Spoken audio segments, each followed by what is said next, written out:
Let's move on to the chain rule. We're going to cover a lot of examples.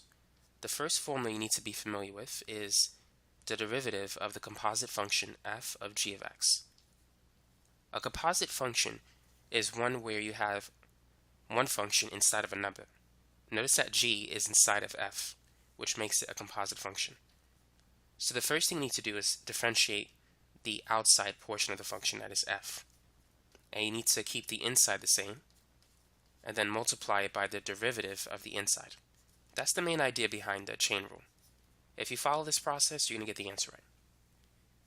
So let's say, for example, if we have a function u raised to the n, where u is another function in terms of x. Using the chain rule and the power rule combined, it's going to be n times u, you have to keep that the same, raised to the n minus 1 times the derivative of what's on the inside. That's the general power rule formula with the chain rule combined. So never forget to multiply by the derivative of the inside function. So let's use an example. Let's say if we want to find the derivative of 5x plus 3 raised to the 4th power. So the first thing we're going to do is we're going to move the exponent to the front. So it's going to be 4, and then keep the inside stuff the same, times 5x plus 3, subtract the exponent by 1, 4 minus 1 is 3, and then multiply by the derivative of the inside. The inside function is 4, it's 5x plus 3. The derivative of 5x plus 3 is just 5. And so that's the answer. We can multiply 4 and 5, that's going to give us 20. So it's 20 times 5x plus 3 raised to the 3rd power. So that's the final answer, fully simplified. Now let's work on some more examples. Find the derivative of x squared minus 3x raised to the 5th power. So first, let's bring down the 5.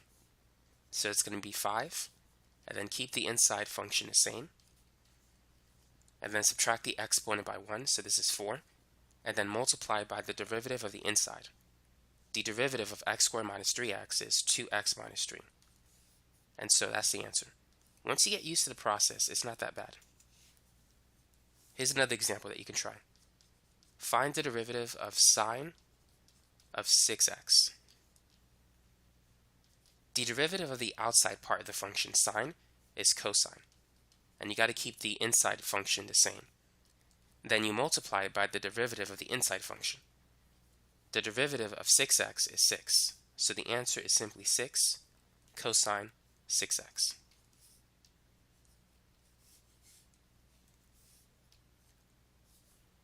Now what is the derivative of cosine x squared? So first, differentiate the outside part of the function, cosine. The derivative of cosine is negative sine. Now the inside part of the function has to remain the same, that is the angle of cosine. So it's going to be x squared. And then differentiate the inside function, x squared, which is 2x. So basically, you're working away from the outside towards the inside. The final answer is negative 2x sine x squared. Find the derivative of tangent x cubed. So first, let's differentiate tangent. The derivative of tangent is secant squared, and the inside function has to remain the same. Next, differentiate the inside function x cubed. So that's 3x squared, and it's always multiplication. So it's going to be 3x squared secant squared x cubed. As you can see, it's not that bad. Here's another problem. What is the derivative of secant 4x? The derivative of secant 4x is going to be secant tangent. That's the derivative of secant. Now the inside function has to remain the same for secant and tangent. Next, we need to differentiate 4x, so it's just going to be times 4. And so that's the solution. What is the derivative of ln x raised to the 7th power? Try that problem. So this is going to be 7 keep the inside part the same, and then subtract the exponent by 1. So 7 minus 1 is 6. Now we got to multiply by the derivative of the inside function. The derivative of ln x is simply 1 over x. So the final answer is 7 ln x raised to the 6th power divided by x.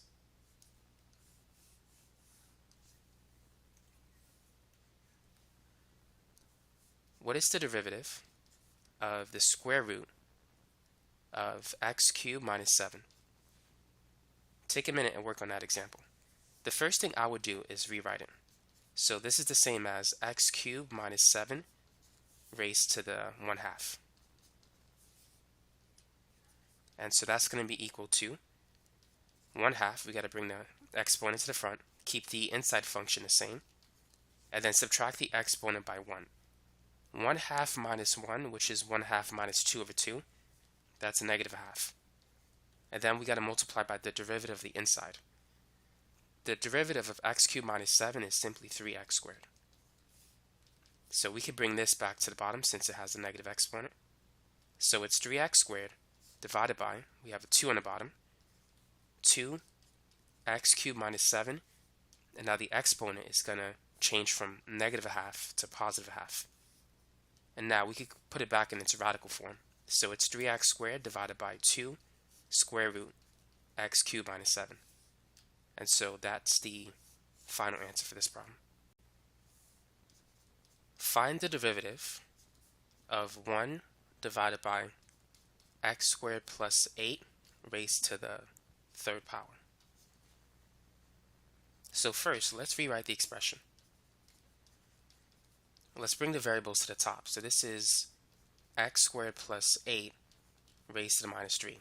And now we can use the chain rule combined with the power rule. Let's move the negative 3 to the front, and let's keep the inside function. Let's rewrite it exactly the way we see it. And then let's subtract this by 1. Negative 3 minus 1 is negative 4. And now let's multiply by the derivative of the inside function, which is 2x. So now let's take this term, move it back to the bottom. So we have negative 3 times 2x, which is negative 6x on top. And on the bottom, it's x squared plus 8 raised to the 4th power. And so that's all we need to do for this problem. So for some examples, you need to rewrite it before you find the derivative. Now what if we have a trig function inside another trig function? Find the derivative of this function. So first, we need to differentiate the outside function, sine. The derivative of sine is cosine. Now, what's inside of cosine? Since cosine came from sine, everything inside of sine is going to be the stuff inside of cosine. So that's tangent x to the 4th. Now let's move on to tangent. The derivative of tangent is secant squared. And the stuff that's inside of tangent is going to be the stuff that's inside of secant squared. So that's x to the 4th. And then we got to move on further towards the inside. The derivative of x to the 4th is 4x cubed. And so that's the answer. How about this example? Find the derivative of sine raised to the 5th power, tangent, cosine, x cubed. The first thing I would do is rewrite the expression. So this is sine, tangent, cosine, x cubed, all raised to the 5th power. So first, let's deal with the exponents. Let's use the power rule. So we got to bring the 5 to the front and keep everything inside the same. So always start with the outside portion of the function, which is going to be the exponents in this case. And then subtract the exponent by 1, so it's going to be 4. Now let's work our way towards the inside. So we got to differentiate sine. The derivative of sine is cosine. And the stuff inside of sine is tan cosine x cubed. So we got to put that here.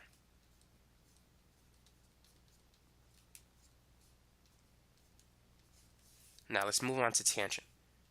The derivative of tangent is secant squared. And the stuff inside of tan is cosine x cubed. So hopefully you're seeing a pattern with the way we're finding the derivative of everything. So now that we're done with tangent, let's move on to cosine. The derivative of cosine is negative sine, and the angle of cosine is x cubed, so that's going to be the same here. And then let's move on to x cubed. The derivative of x cubed is 3x squared. So that's the answer. And then you can combine terms. You can multiply 5 and 3 to get 15. What is the derivative of cosine raised to the 7th power of sine of secant x squared? So try that problem. So first, let's rewrite it as cosine of sine of secant x squared. And let's put the 7 in its exponent position. So let's use the power rule. Let's bring the 7 to the front, and let's keep everything on the inside the same.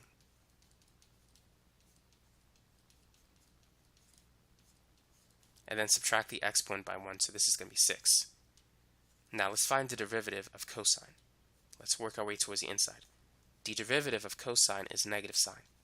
And the stuff inside of that is sine secant x squared. So now we got to find the derivative of sine. The derivative of sine is cosine, and the stuff inside of sine is secant x squared. So now we got to find the derivative of secant. So that's secant tangent. So it's going to be secant x squared tangent x squared. And the derivative of x squared is 2x. So whenever you have multiple composite functions, just work your way from the outside towards the inside, and everything is multiplied by each other. And then when you're done, simply collect terms. So we have a 7, a 2x, and a negative. So you can move that to the front and write it as a negative 14x if you want to. Here's the next problem.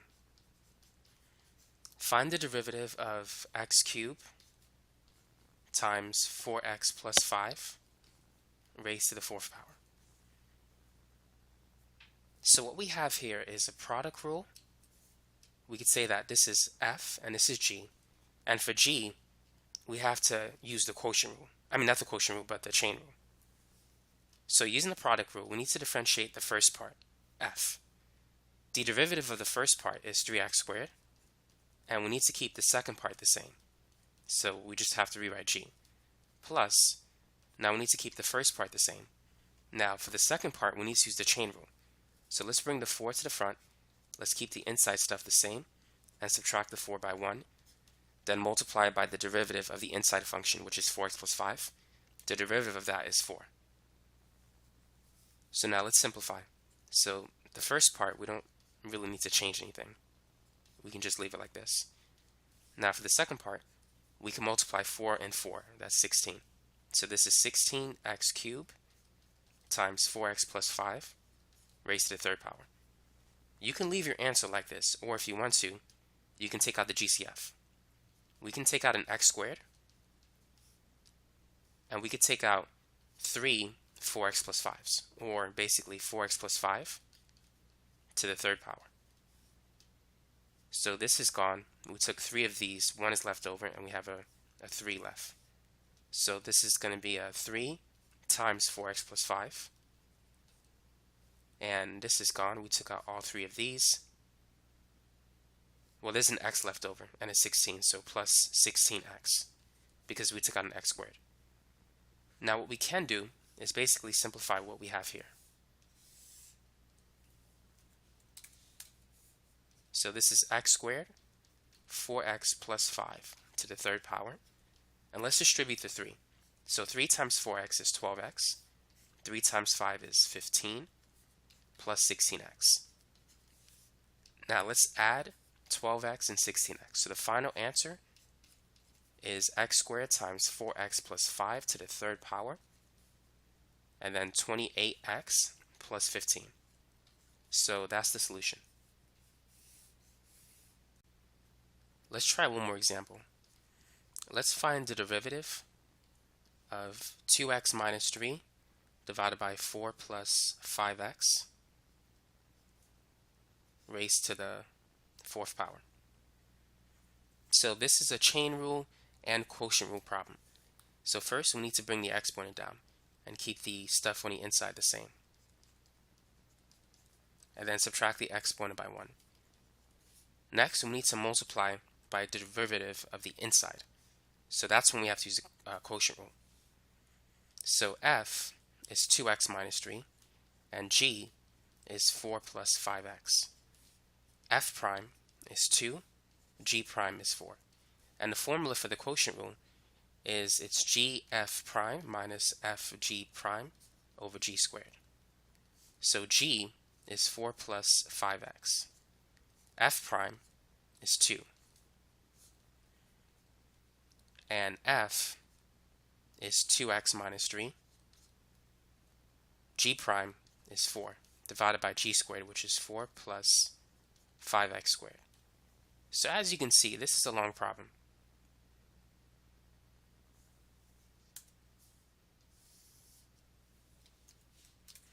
So let's simplify what we have on the right side.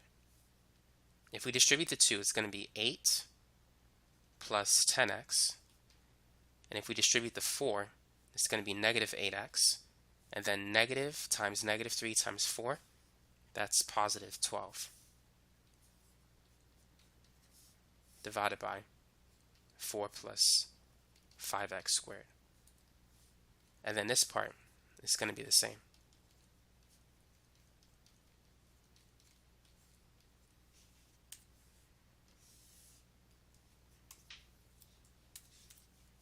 So let's simplify the numerator. So first, we can add 8 and 12. So that's going to be 20. And then 10x minus 8x, that's positive 2x, divided by 4 plus 5x squared. Now, this thing, we could distribute the 3 to the numerator and then denominator. So we can write it like this if you want. 2x minus 3 cubed divided by 4 plus 5x squared. The reason why I did that is because I can now combine these two terms. This is supposed to be cubed, not squared.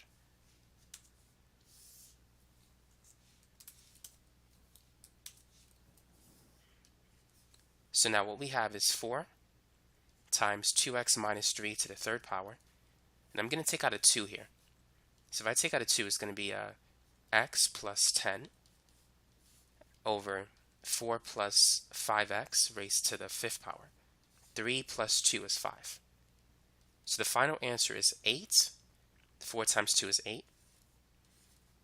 Times x plus 10 times 2x minus 3 to the third power divided by 4 plus 5x to the fifth power. And so this is the final answer.